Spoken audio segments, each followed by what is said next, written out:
If there's one takeaway from the corpus of footage that we spent 3 weeks looking at, it's that the January 6th committee lied.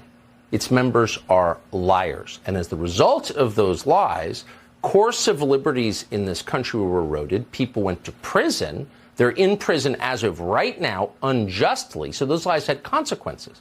So you have to ask yourself, whatever happened to the members of the January 6th committee? These liars who hurt people and the country. Well, let's see. Adam Schiff is running for Senate. Adam Kinzinger got a job at CNN. Liz Cheney somehow wound up a professor at the University of Virginia, the august University of Virginia. They're all still there. Benny Thompson, ooh, listen to his wisdom. But they're liars. And above all, this video proves it. Here's another installment. One of the enduring mysteries of January 6th is the role that intelligence and law enforcement agencies played in the events of that day.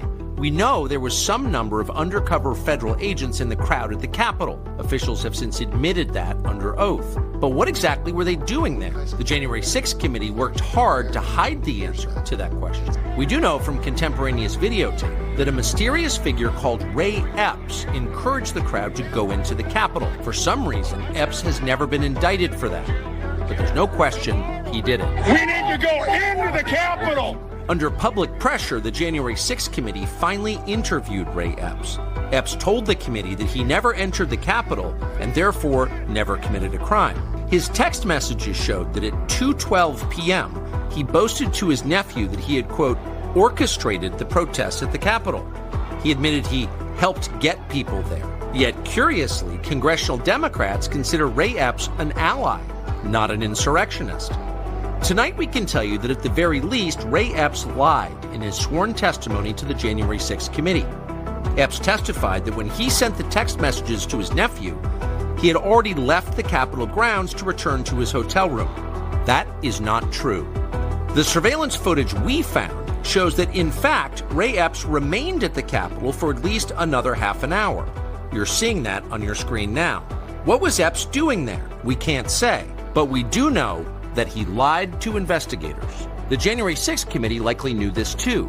Democrats had access to the same tape, yet they defended Ray Epps.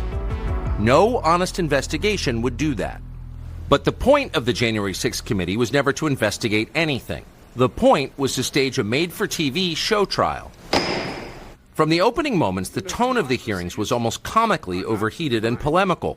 There is not a tragedy in American history that Democrats didn't liken to the protests of January 6th. I'm from a part of the country where people justify the actions of slavery, the Ku Klux Klan, and lynching. How staged and fraudulent was the work of the January 6th committee? Democrats hired a Good Morning America producer called James Goldston to dramatize the footage they released. They even dubbed in audio to make the pictures more sensational, as in a docudrama. The networks carried it all live as if it were real.